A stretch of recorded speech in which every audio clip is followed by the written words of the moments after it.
Здравствуйте, уважаемые телезрители!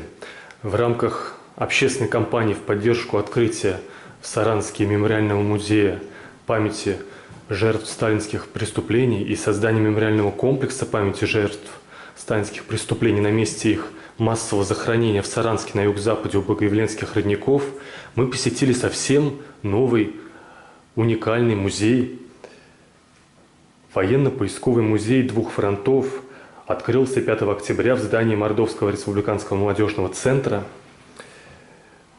Открытие его приурочено к 35-летнему юбилею Мордовского республиканского патриотического объединения «Поиск» и 30-летию со дня первой поисковой экспедиции мордовских поисковиков по местам боевых действий в годы Второй мировой войны.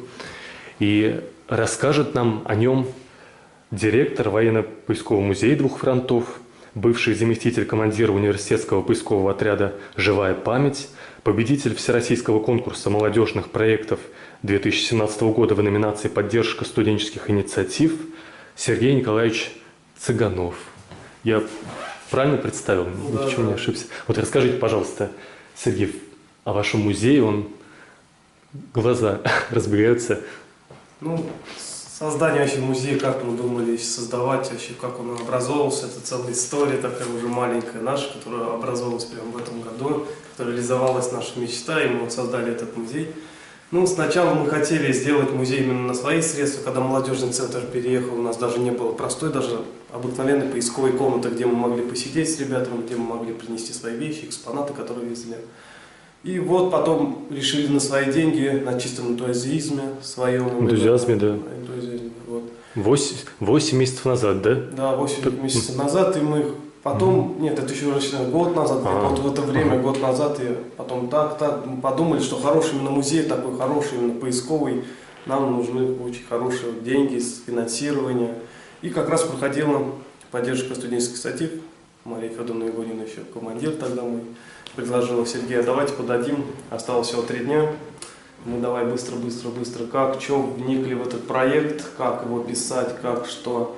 Вроде за 3 дня мы как-то разобрались, как-то его написали, и через месяц уже, к концу Нового года, нам приходит, что мы являемся победителями и получили средства на реализацию нашего проекта. Мы сами все в шоке были, это как просто, чисто с нуля, вот так. Еще помню, с Алексеем писал Рузанов тоже, это, сказать, один из, сказать, что вот основателей, да, как раз начинали именно с ним, с Машей как раз. Вот. И потом, когда выиграли, он тоже сначала не верил, говорит, не может такого быть, что вот просто 150 тысяч тебе на какую-то твою идею, не может такого быть. Сейчас он видит тоже, сейчас мы видим, я тоже сначала не видел. И вот именно у нас, когда мы еще с ним писали проект с Лешей, думали, как его назвать вообще, как думали. И решили назвать ему именно «Музей двух фронтов», потому что сейчас, где мы работаем, это фронты именно поисковые. Они называются потому что так, когда раньше была война, еще 70 лет назад, и эти фронты также назывались. Вот. И именно сейчас уже мы воюем на этих фронтах и поднимаем имена, останки солдат, захороняем их с почестями. И вот такое красноречивое, хорошее такое название, очень всем понравилось. И вот такое хорошее название. И за это вот большинство говорят, вот фишка в том, что вот такое хорошее название. Кораблю дали имя, да. И он хорошо поплыл. И вот 8 месяцев Мария Федоровна Егорина, она более-менее как у нас такая руководительница. Вот. Нашли мы человека Рушана, очень спасибо ему, дизайнер все нам сделал вот так, чем могли, мы сами помогли ему. Вот. И вот такая хорошая комната вышла. 5 октября вот мы открылись, сейчас еще чуть-чуть мы разберемся с курсоводами, с программой и уже будем полностью прям включаться в экскурсии. Также еще на Иволге мы ездили, понимали, что 150 тысяч, опять для хорошего музея, это очень мало. Поехали на Иволгу, это Самарская область, это очень большой форум, где мы тоже поучаствовали с Марией Федоровной, тоже моим командиром, и тоже выиграли 150 тысяч на интерактивный цикл, чтобы это не просто был музей, что мы могли тут прийти посмотреть. Таких музеев очень много, мы решили, и чтобы какая-то фишка тоже нашего музея была, мы решили как раз проводить вот эти интерактивные циклы, как фронт-поиск мы так назвали. И тоже очень большой такой форум поддержал нашу инициативу. В потому что уже был готовый музей, была уже готова, как говорится, база, где можно уже проводить. И вот мы как раз закупили еще, что у нас не хватало для музея, еще у нас остались деньги вот для того, чтобы как раз проводить с ребятами это. Видите, как смотрите, экспонаты уже они не первой сохранности, а года идут, и такое свойство, что все, через 10 лет может в прах произойти. И нужна вот одна фишка тоже, реставрация именно экспонатов, что ребенок не только может пройти, ага, посмотреть, ну классно, да, ну это тоже классно. А он именно увидит, потрогает, почистит, как это вообще все, как именно экспонат именно доходит до витрины вообще. Вот. Может даже он включит поисковую деятельность, он найдет этот экспонат, он принесет его, он его почистит, он его положит и будет гордиться вот так. Или возьмет его в школу себе. Вот. И вот такой интересный еще проект мы выиграли. И думаем, вот в скором времени как раз реализовывать его. А сами вы сколько лет своей жизни посвятили поисковому делу? Поисковому делу я очень мало еще посвятил, еще со школьных скамей начинал тоже. Вот с Лешей, моим другом, мы начинали тоже почти вместе именно в поисковый отряд. Это когда я еще переехал у нас в школе, именно Датовского района, село Пиксясе, школа 9-летка, мы приехали в Атяши, там сразу нас заметили, Анатольевна взяла сразу, мы в следующем году сразу же поехали на экспедицию, и вот с 2015 года, с 1 июля, вот я считаюсь бойцом таким поискового отряда. А на фотографии изображены тоже участники создания музея, да? Да, это Маша Игонин, как раз мой командир. Это человек вообще... Без него этого, может, комнаты бы не было, потому что мы более ребята такие... Так, если нам не скажешь, или нам не подашь это, или более мы как... Она организатор, а мы более такие идейники вот названия, самого проекта. Вот. А это Таня Фролкина, она тоже обладательница проекта, тоже была, но недавно мы открыли ее проект. Герои на открытках, тоже очень... Девчонки тоже очень сильно помогали, без них. Без девчонок вообще никак, и это тоже проект, не исключение. Так что вот спасибо Маше, что сейчас она уже уехала в Москву. Как говорится, уехала и оставила себе вот такое прям хорошее воспоминание. Экскурсию начинаем Вот. по разным сторонам вашего. Ну, можем начинать вот с этого как раз края. Вот можем с этого начать. Вот это как раз флаги поискового движения, флаг. Да, пожалуйста. Именно наш флаг поискового движения. Вот такой это наш символ. Символ чего? Это как раз лебеди, это души наших солдат. Вот, изображены. А это самое интересное, вот это первый флаг. Первый флаг нашего объединения. Такой же, как говорится, видно, боевой. Прям просто... Только не надо за эту сторону зайти. Вот, да. Очень прям вышит еще руками. Руками прям девчонок уже на вахте, такой потрепанный. Ну, как командир говорит, боевой. Сразу видно, прошло очень много и дождей, и градов, и снега. Только где-то флаг тоже не был. На каких экспедициях, на каких районах тоже не был. Так что этот флаг прям символизирует вот именно поиск. А когда вы его поднимаете? Или он у вас символизирует, или вы когда вы берете его в поисковой экспедиции, да? Ну теперь вот этот флаг уже больше никуда решили не поедет. Да, на всякий случай. Он у нас будет теперь уже в музее, на видном месте, что мы будем показывать его. А так он лежит на экспедиции, всегда на выставках у нас, что вот именно тоже объединение без флага, это тоже не объединение. Так что у нас еще есть еще один такой флаг, так что мы это оставили для вот такого, именно для музея. Вот такой этот флаг. Вот тут у нас грамоты. Конечно, грамот очень-очень-очень много. Мне Николай Андреевич дал просто сотню грамот. Но вот какие мы смогли, какие более значимые, даже вот жалко, были очень все значимые, но вот такие оказались грамоты разных годов. Вот это грамота вообще там 85-го года, тут 2000-го года. Ну, даже новые наши грамоты. Так что и грамота 2018, через 20 лет она такая же будет просто уже значимая для... Сейчас она более-менее такого года, а когда будет еще через 20 лет, это тоже грамота будет иметь очень-очень большой вес. А дальше вот переходим, это поисковые отряды нашей Мордовской республики. Конечно, тут пока еще не все собраны, потому что работаем быстро. Еще некоторые отряды у нас недополнены. Но так в общем все есть. Это Ордатовские, Атяшевские. Это самые такие сильные отряды, которые еще действуют, потому что года идут, если 35 лет поиска, были еще отряды, которые распадались. Но мы их тоже увековечили вот на этой стене. О каждом, считай, написали. Но информация равно будет собираться, потому что отрядов около нас в Мордовии 86. Так что вся информация еще будет у нас.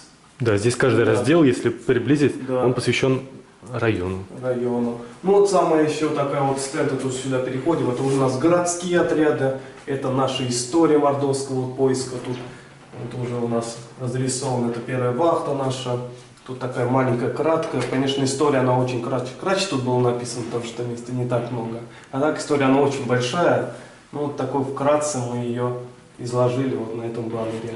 Тут это бессмертный, то есть бессменный наш руководитель, да и бессмертный, можно сказать, Николай Ильич Кручинкин.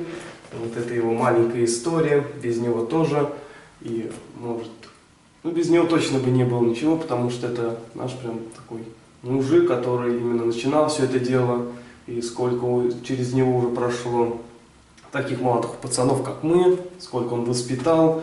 Прям очень-очень-очень большой ему, это очень настоящий мужик, прям такого, еще как мы говорим уже в своем кругу, такого мы еще не встречали. А как он ведет себя в экспедициях? Экспедиция. Какая его роль? Я когда еще помню первую свою экспедицию, такой мужик, здоровый, я еще не знал, сколько ему тогда лет, вот, а ему в этом году 66 лет, исполняется 66 лет. Он работает быстрее такого молодого быка, как я. Очень профессиональный, очень уважаемый. Просто каждый даже приходит к нему советует. Представьте, к твоему командиру приходит советовать. У тебя гордость за командира. Ведет он всегда со всеми просто как наравне, как будто ему 18 лет, мне 18 лет. И вот это первая самая черта, на первой экспедиции был именно Николай Ильич Кручинкин, это просто для меня было, просто относится, ну, не сделал правильно, хорошо, не сильно, ну, ругать надо, конечно, но он более как-то по-другому относится, как-то и поругает, и сразу раз сделал хорошо, и сразу же вот так отметит тебя, похвалит. Ну, описать этого человека вообще очень трудно, честно скажу. Это просто надо с ним работать, это надо с ним, как говорится, жить. Так что вот прям описать такими простыми словами, как-то мне это не удается всегда. А когда студент или школьник впервые поехал на экспедицию, и вот автобус приехал, и какие сложности наибольшие, или что он открывает такое, что интересно? Ну, в поиске самое интересное, вот, когда ты еще приезжаешь, я еще сам первый ездил, никого не знал, ты 22 человека, которых я просто чисто не видел. Я сам еще недавно 2 месяца в поиске, я даже не знаю, кто такой Николай Андреевич Кручинкин. Примерно представляю, что это командир, ну вообще какая суть. Командиры, они разные бывают. Вот. И приезжай, тут как сразу тебя относятся хорошо, сразу как-то все дружно. Именно вот общая работа, которую мы делаем, вот, это просто не замечаешь, раз тут друг уже знакомый, раз все уже друзья так становятся. Этот поиск прям, когда еще работаешь все вместе, а мы это работаем целыми днями, дождь, град, это без разницы просто. И это прям очень сильно нас прям объединяет. Это коллектив такой всегда сплачивается про очень хороших таких рабочих парней. Именно помоги мне, я помогу тебе. Это у нас прям очень-очень хорошо развивается. Не только на поисковых экспедициях, это у нас развивается и в городе, это у нас развивается и вообще в отношениях именно. У нас много поисковых пар уже создается. Очень прям такой большой такой коллектив. Очень дружно. Я даже за свои 7 экспедиций не помню, что мы там подрались с кем-то, хотя бы, ну, разные люди вообще приходят, очень разные. С разными даже сначала приходят вообще, зачем пришли. Ну вот мне сказала учительница, я приехал. Вот. А потом все это осмысление идет, зачем приехал. И вот уже под конец вахты или сразу же с начала вахты понимаешь, зачем приехал. Ты понимаешь, работать, чтобы эти имена, которые уже утеряны 7 с чем-то лет назад, они были восстановлены. Те бойцы, которые просто оставлены в воронках, в траншеях, они были подняты тобой именно. И вот самый плюс, что Николай Андреевич Кручинкин создал, что именно ты вот можешь прийти в любой музей, все это увидеть, все это узнать, но когда ты именно через руки все это пускаешь, это просто бессмерно. И такой опыт именно жизненный. Не то, что ты там научишься копать, научишься там еще что-то, именно жизненный опыт, он вообще прям помогает. Вообще, сколько ребят знаю, все так говорят, что чему-то учишься вообще вот на экспедиции. Каждую экспедицию ты едешь, ты еще что-то узнаешь, еще что-то узнаешь. Также Николай Андреевич Кручинкин говорит, я вот в поиске сколько, 35 лет, все равно узнаю что-то новое для себя. Делаю еще какие-то выводы именно по отряду, вообще по движению. Так что это очень такой сильный человек, которому, можно сказать, один в поле воин. Иногда такое бывает просто. Человек может все сделать. Так что вот такое. Сергей, вы куда последний раз, в какое место ездили? Ездили мы последний раз в Новгородскую область. ездили в Новгородскую область. Это как раз у нас Спасская полость. Это где вторая ударная армия у нас погибла полностью, считай. Это как раз власовцы, те, которые в том году очень яро как раз вылезли, в тех, которые сейчас уже еще обвиняют. И там, где образовалось горлышко, где в окружении именно вторая ударная армия. Там, откуда начинался первые поисковые экспедиции, это первый поисковик Орлов начинал. Вот приехали мы туда тоже. За вахту было поднято около 209 человек. Около 209 человек. Было установлено 11 имен. Также наши ребята участвовали в поднятии самолета Зеленского. Интересно тоже его подвиг. Он уже в 22 года уже был награжден Красной Звездой уже. И летел с задания, увидел, что... Вообще просто летел. Увидел, что немецкий Мессершмитт атакует наш самолет. Подбил его. Следующий Мессершмитт сразу на него атакой налетел. Он его тоже подбил, но сам уже тоже машина уже не выдержала. И упал близ там деревни Москве. И 76 лет он там, 70 с чем-то лет он там лежал. И вот как раз нашли обломки, достали его тело, достали его документы, потому что 4 метра глубины. Это все там уже в смятку идет, ну именно... Все, и сам двигатель, и все раскидано было. Ну, нашли его, как раз документы его, установили, что это Зеленский, его подвиг установили.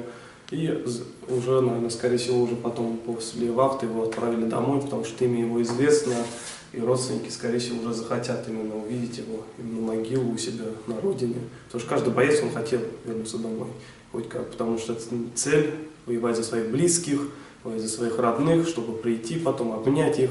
То, что вот такая цель преследовала каждого бойца вот нашего. Продолжаем.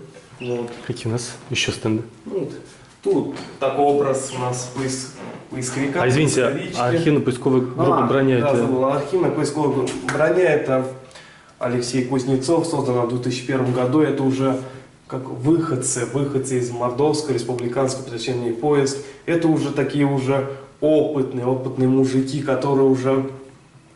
Понятно, что они уже не могут ездить, и уже именно...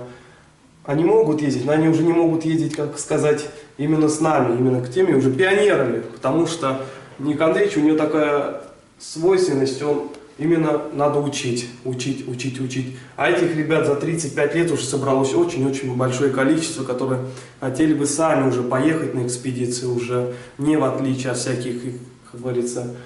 Когда ты приезжаешь, учат тебя вот эти все, вот, и эти ребята вот именно создали такую хорошую, прям именно поисковую группу, вот «Броня», и возглавил его Алексей Кузнецов, очень хорошие ребята, они работают в Твери, у них тоже очень такая хорошая, очень прям сильный отряд такой, вот, очень-очень как раз, говорю, много выходцев как раз мордовского поиска, уже тех, уже, которые уже повидали много чего и уже хотят прям...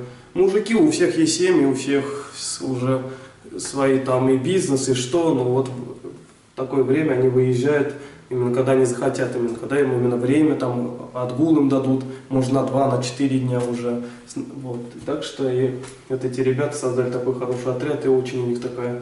Прям и статистика, они очень уже 1000 с чем-то тоже подняли, очень-очень много медальонов они уже прочитали. Алексей Кузнецов сам специалист очень хороший, прям по прочтению медальонов. Вот такая. Есть сейчас у нас такая еще отдельная, это при соборе Ушакова такой отряд, его Комаров Олег Владимирович возглавляет, тоже очень такой хороший отряд. Ну, в принципе, поисковые отряды все хорошие, вот так, все работящие, потому что и нас и за пределами уважают. Мы когда были в Ростовской области, еще первый раз, когда я поехал, он говорит, ага, Мордва приехал, Мордва. Так, Мордву сразу на сложный участок. Вот всегда такое отношение, что вот именно Мордва работает. Спасибо Николаю Кученко, что у него такая прям, вот научил нас именно работать бесплатно, потому что некоторые, еще когда я со школьных отрядов, да работай туда бесплатно, да я лучше пойду по шабашу. А мы вот все лето выезжали просто. Просто не было времени дома быть. Уже до такого доходило, что я приезжаю домой и на этот же день уезжаю. Вот такого прям доходило вот именно этот год, потому что уже 2 года именно в Саранске. Первый год еще не так было, а второй год, я уже боюсь, что в 3-м году будет вот именно в поиске. И вот именно такое уважение именно. Все, Мордва, приезжайте опять этим же составом рабочим, ждем вас. Также, помню, вот ехали в Ростовскую, люди платили там за пищу, а нам уже не надо, не пришлось платить, потому что приезжайте хоть как, есть у вас деньги, хоть, знаете, мы сами вас привезем, но приезжайте, прям очень такие хорошие ребята, работящие, прям. Ну, потому что у нас еще тыловой регион, потому что каждый день экспедиция для нас очень дорог просто. Это 14 дней, они вот так летят. Это там люди, которые, они живут там, они все это видят, для них это все нормально. Черепа это, да, останки-то, все.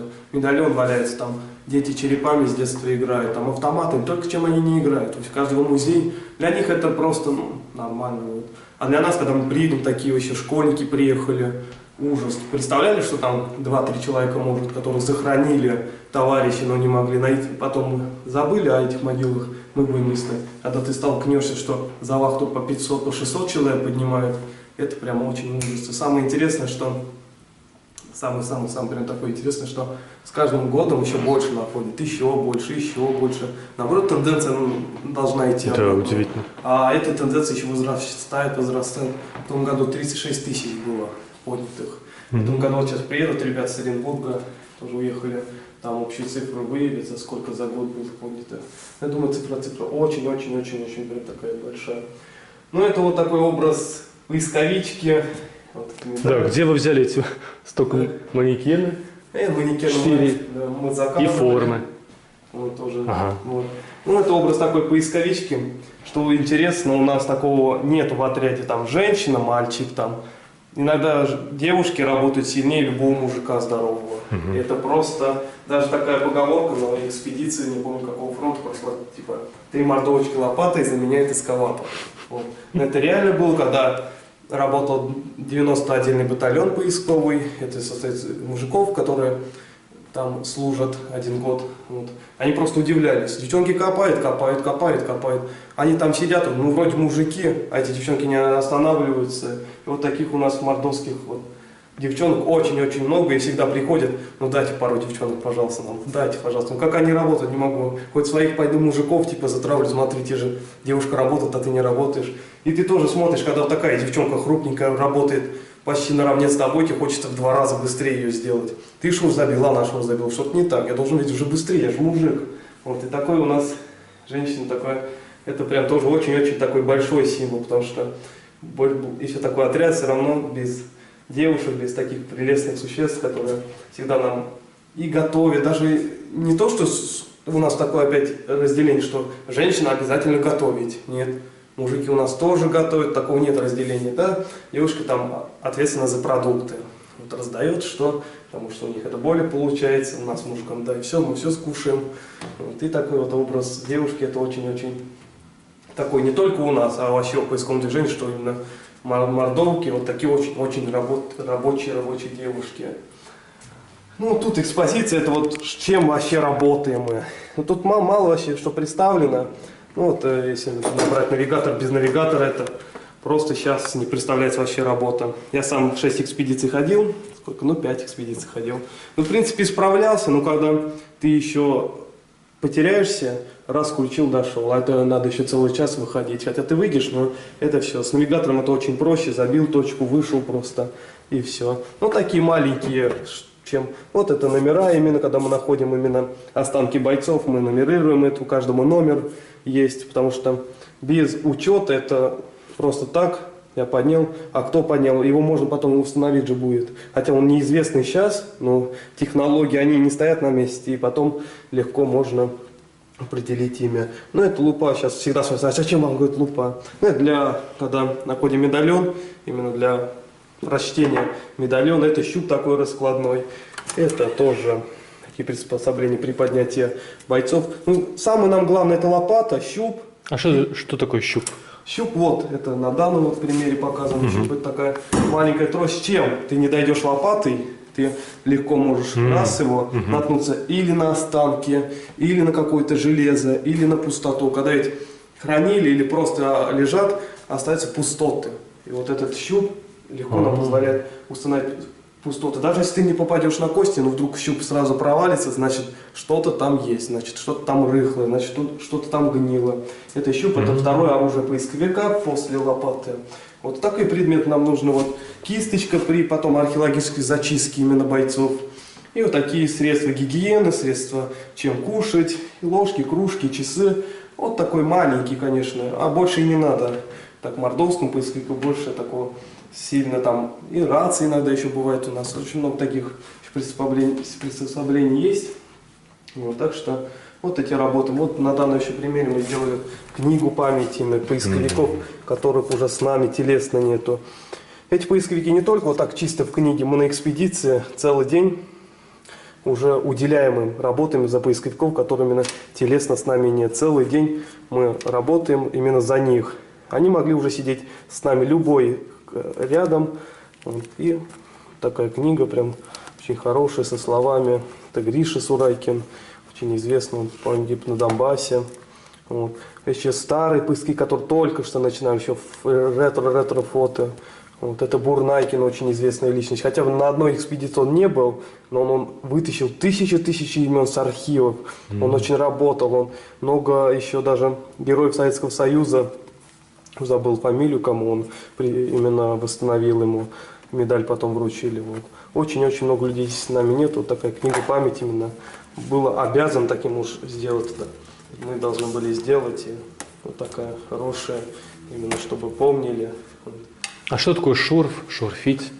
Ну, шурф именно отличие, потому что когда мы еще пришли, когда я еще пришел копать, слово деревенское, копать. Ага. Ну ты что копаешь? Ну вот иди в деревне копай огороды, а шурф ты именно делаешь такую маленькую ямку, именно видишь. Маленькая это какая? Да. Ну, например, метр на 50. Смотря там делаешь ее в зависимости, где ты забьешь. Есть большие воронки, тебе нужно вот не такую маленькую ямку. Есть маленькие воронки, от зависимости от воронки, от зависимости от почвы, очень зависит. Например, в Ростове ты не забьешь 50 сантиметров, потому что там песок, и он, вот, ты сузишься, вот так будешь. Зависимо от очень много таких условий, даже от погодных условий. Слишком дождик, то что опять не сделаешь слишком такой узенький. А какая глубина должна быть у него? Вот, глубина, опять же, это от местности. Вот каждый раз, сколько экспедиций было, вот вроде вот километр на километр, а местность уже разная. Раз шаг, два шага, уже местность разная. В Ростове, это где мы работали около дома, там наносной только песок 2 метра. Чтобы дойти до слоя 1941 года, тебе надо пройти 2 метра. Это вот столько. Да, как быстро. Вот. Это, ну там около дома, это все наносное. Вот. И представь, что 2 метра выкидываешь этой земли, и тебе еще минимум метр надо, чтобы дойти хотя бы до залегания останков. И таких находили на 3 метра, до 4 метров. Это очень такая трудная очень работа. Ну и чего, вот справляемся. Бывали шурфы и вот такие, где вот именно нейтроны. Именно доходишь до материка, именно нетронутой части земли, что нетронутой. Ты доходишь до этого материка и уверяешься, что больше бы там ничего нет, потому что эту землю никто не трогал. И с успокоением идешь уже дальше делать свой шурф. А насколько важна поддержка родителей для поисковика? Для родителей. Ну, сначала еще помню, когда я первый раз ездил, ну, Сергей, ну, давай в селе останемся, дела тут сколько. Ну, хочу попробовать все. И без родителей тоже такая маленькая нить именно. Начинается именно поисковая экспедиция, что сначала подходишь к родителям, вот я туда еду. Ну, мне уже, как студенту, уже, Сергей, езжай. Мы в свое время только, опять же, в деревне были, никуда так сильно не ездили, а ты езжай, смотри, увидишь мир, покажешь себя, увидишь других, познакомишься с друзьями, потому что это все надо, сейчас даже такой уже, у них еще более-менее не так было, а сейчас у нас это все знакомство, это надо везде себя попробовать, и вот мы решили, то есть родители, что меня никуда не запрещают, но вот говорят, ну вот Сергей, ну зачем, ну все, перестань, ну семьи, ты уже сколько раз ездил, все уже везде побывал, ну вот не надо, ну все, говорю, можно сказать, все, поймала меня, не могу уже, не отпускает, и каждый раз вот, приезжаешь усталым, просто все. Ну вот ничего тебе больше не надо, вот 14 дней ты работаешь, приезжаешь, все, 2-3 дня, все, опять. Там, Никандрович, когда следующая экспедиция, опять думаешь о следующей экспедиции. Сами в этом году с чемпионата мира там Никандрович не отпускают. Мы с ребята, июль целый, куда, чего?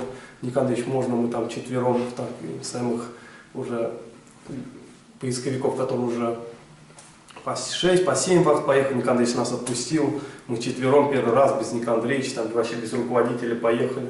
Ну ничего, справились, прям так очень хорошие опять рабочие вахты, понимали, что ответственность надо, что первый раз нас так отпустили, должны были не оправдать доверие Ника Андреевича.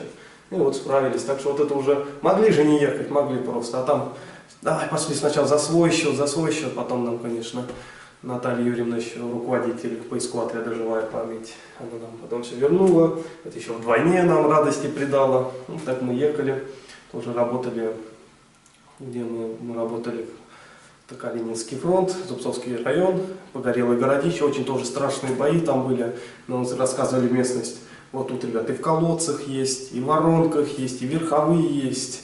Вот очень-очень такое много. Сейчас тем более сел нет тех, которых все стирается. И памятники стираются, и могилы, которые еще стояли, ухаживали за ними 10 лет назад, они просто стираются. Так что вот с тем мы тоже столкнулись. И только дожди были. Дождь, целый вахт. Наверное, 2 последних дня было очень жарко. Вот так. Ну, подняли около 26 бойцов. Но там, что интересно, там очень большие воронки, были бои наступательные, и похоронные команды успевали захоронить. Там говорили, по воронке по 800, по 700 человек просто лежат. Вот эти воронки, конечно, не удалось найти. Также участвовали при поднятии вот бойцов. Вот, пару имен даже установили по медальонам. Открывали медальон, там именно были спички, именно нет было записки, потому что такого суеверия ходит. Ну вот тут дальше диорама такая маленькая, которую мы уже еще придумали, как вообще, что такое новенькое. Ну, тоже образ такого мордовского поисковика, щуп, вот именно, о котором мы говорили, лопата, миноискатель. Именно миноискатель, конечно, не так сильно нам нужен, но обычно мы его даже и не берем. Потому что он постоянно звенит. Потому что он постоянно звенит. Я помню, когда первый раз еще звался миноискатель, да господи, к дереву, да дерево все звенит. Оно все в осколках. Вот. Миноискатели очень хорошо работать в полях. В лесах, конечно, очень бесполезно. Ну и ребята умудряются и в лесах работать. Ну, нам больше миноискателям, именно мордовским поисковикам, это именно работы и работы на полях. Потому что там ни воронки, ни окопы, ни траншеи ты не увидишь. Там все уже запахано. Вот миноискатель нам помогает хотя бы зацепить железо. А если есть железо, может где-то рядом лежит боец, и вот именно каска, тут противогаз, вот такую маленькую диораму мы вот решили сделать.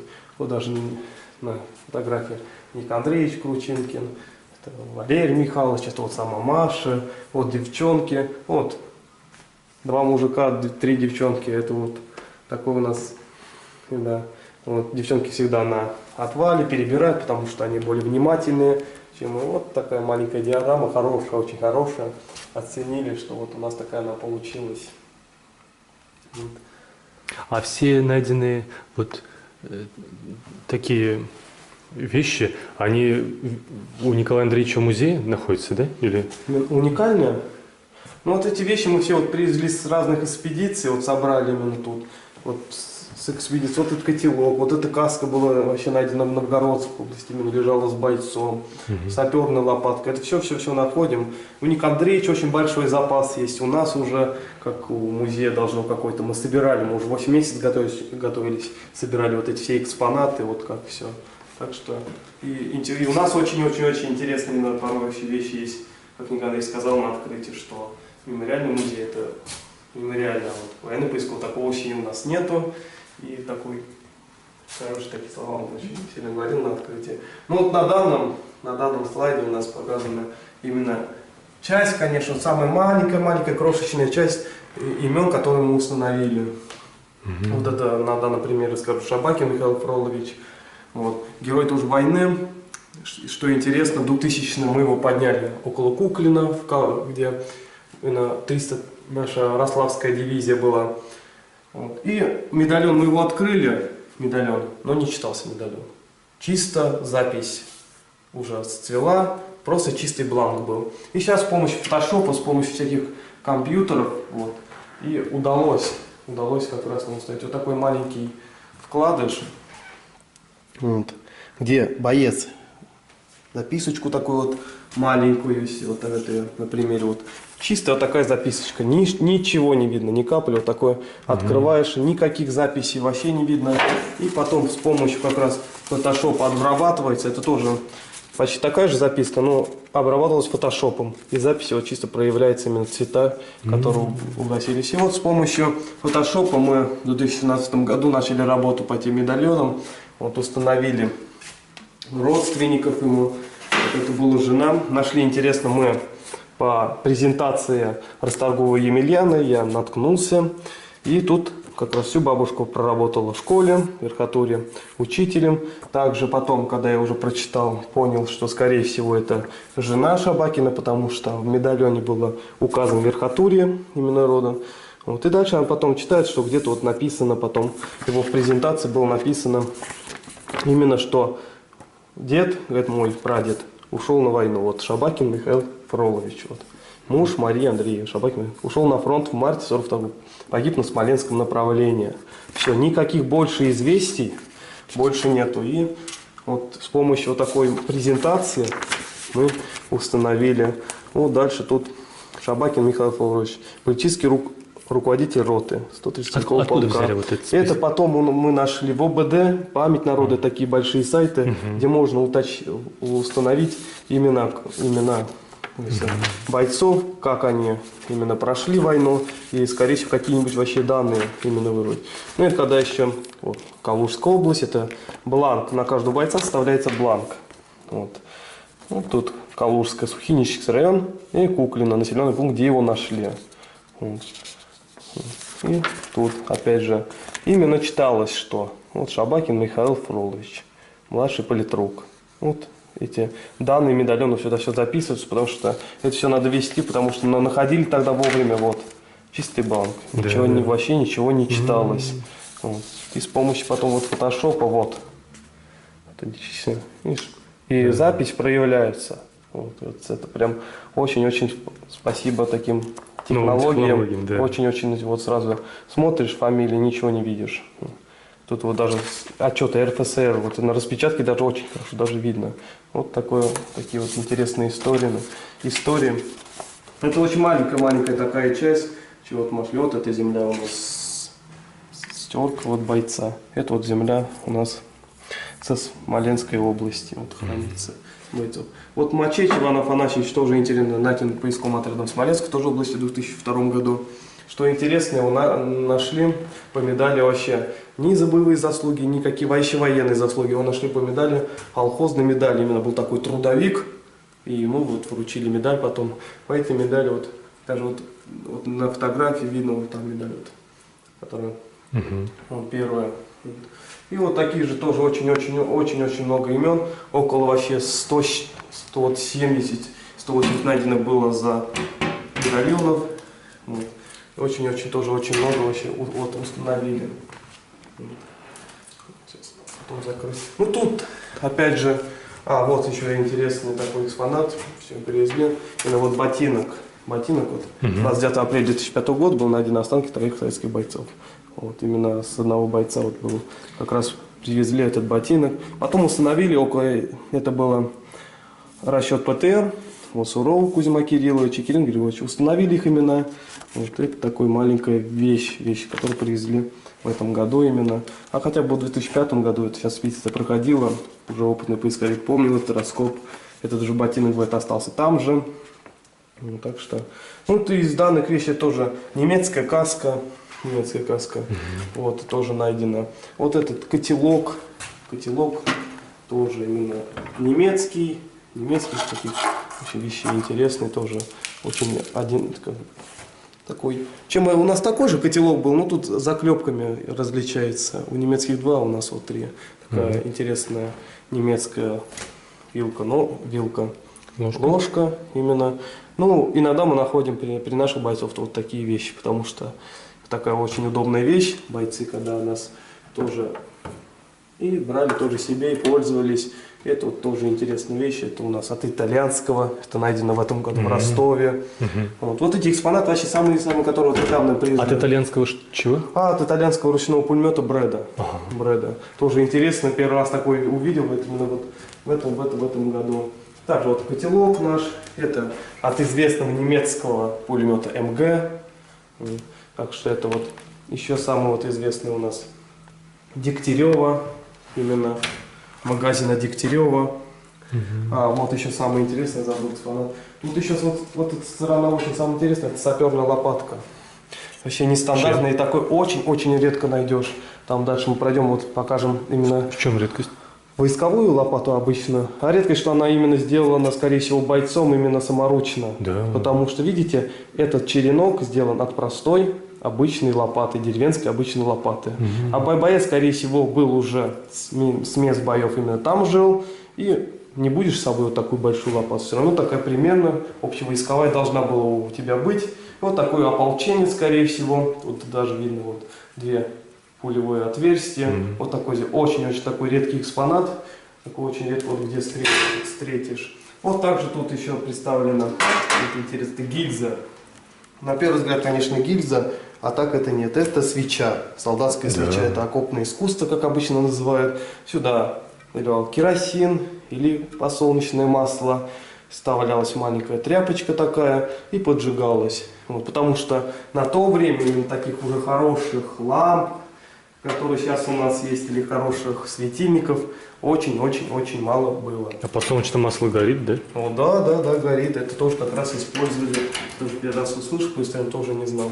Вот. Ну, на этом тут у нас маленькая история, всякие медали именно за поиск, именно фотографии. Вот это такой маленький дневник одного отряда «Дельта», который у нас в Саранске был. Вот руководитель его передал, его планшетка, где вот была эта тетрадь. Это аптечка наша, вот именно диплом как раз вот третьей степени, это интерактивные занятия фронт-поиск, который мы будем проводить. Ну, вот самое еще интересное, это паспорт нашего движения. Поиск, Республика Мордовия, Гузынцы, Безняковского района, 4 марта 1995 года. Уже официально, прям официально с паспортом. Это у каждого такой, уже. да? Ну вот именно самый вот такой главный, да, у нас. Также вот это советская каска. Что интересно, мы ее как раз привезли с Новгородской именно последней вахты. И она лежала при бойце, бойец ее надевал. Вот, стеклянная фляжка. Что интересно в стеклянной фляжке, вот представляете, вот бои, осколки, все летит. У тебя такая вот стеклянная хрупкая вещь. Да. Потому что до такой степени простых даже вещей не было. Простые ложки брали просто с собой домой. Вот фляжки просто, они заготовки были. Просто таких фляжек алюминиевых или железных не могли сделать так сразу очень-очень много больших количествах. И раздавали такие стеклянные фляжки. В 2016 году мы находили такую фляжку вот, прям с водой 1942 года. Вот, да. Это снаряд, вот, гильза от 45 миллиметрового снаряда. Также тут проволока вот немецкая, чем вот колючка, то есть колючка отличалась от немецкого. Вот тут у немецкой она очень чаще, прям чаще.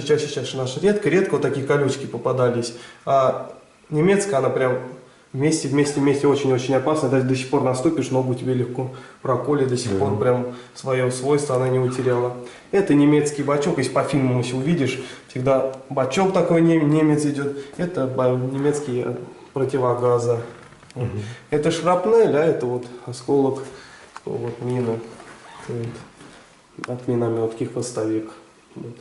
Гильза от ПТР тоже известный такой нашего советского оружия. Ну и тут вот разные вот такие интересные штуки. Вот Аджимушкай, и вот подписывались именно другие отряды, желали нашему отряду вот какой-то интересное, все пожелания, вот таких очень-очень тоже у нас много. Вот, висят вот именно. Вот, вот 90-й год, все союзные вахты памяти были. Вот поисковые областные, вот такие подарочки, вот тут кубок, помню, там тоже выигрывали в каком-то уже году. Вот. Ну, на дальшем стенде придет, это у нас такая интересная это экспедиция. Да, вот как уже сказали, 30 лет экспедиции. Вот эти фотографии все собраны были. Это у нас вот первая фотография, самая первая вахта, это Смоленская область. Это уже вторая, в 1989 году. Еще осталось пронумеровать, годам дать, еще некоторые фотографии добавить в скором времени. Вот Николай Андреевич вообще молодой еще. Вот такие фотографии. Это воронку тоже, вот интересная такая фотография. Первый раз я когда работал именно с фотографиями увидел. Вот. Большая воронка. И опять же, такая вступает именно поисковый именно интеллект, как эту воронку ведром черпать. Вот такой канал, и воду спустили, воронку проверили, воронки вот бойцов не оказалось. Вот таких очень-очень, вот такие воронки, вот так работаешь именно вот в воде, грязи, Вот работаешь, может, даже всю вахту так проработаешь. Вот лежат они на поверхности, там 20-30 сантиметров именно бойцы. Очень много. А вот это самое главное, фотографии именно, из чего начался наш именно поиск, именно со сбора экспонатов. Когда еще Николай еще работал в Гузынцах, они решили собрать именно экспонаты. И как у Парчайкина, вот только помню ее фамилию, она принесла фляжку. В фляжке написано было «Смерть немецким оккупантам Казань», и фамилия была бойца. Как эта фляжка попала в морду, вообще не знали. И решили они установить этого бойца. И через 3 месяца они установили этого бойца. Боец сам писал, он был с Казани, он сам не знал, как эта фляжка оказалась. Ну, потом такие были догадки, что 9 мая все обменивались вещами, и эту фляжку он тоже подарил. И вот так она оказалась в Мордовии.